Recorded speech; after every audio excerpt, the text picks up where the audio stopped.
但是，要确定它就是致命伤，现代法医需要取出死者喉头软骨进行检验。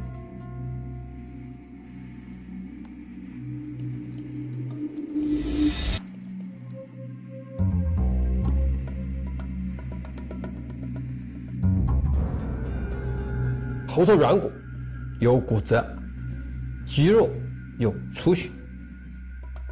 这是颈部受力导致机械性窒息死亡特有的尸体现象。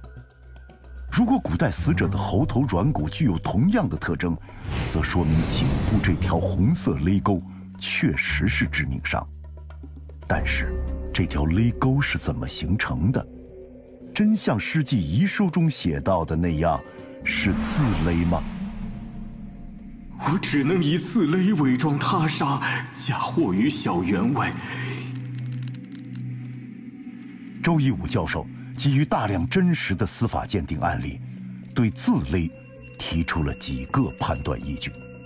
我们还要结合其他的一些特征，例如现场是比较安静，没有打斗，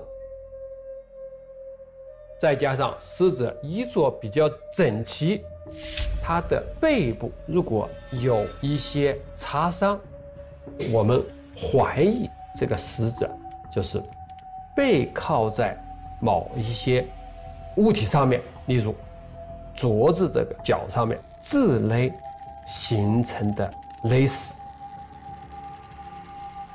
一般而言，自勒死亡比较少见，因为人处于缺氧状态时，双手会松开，这样就难以形成自勒死亡。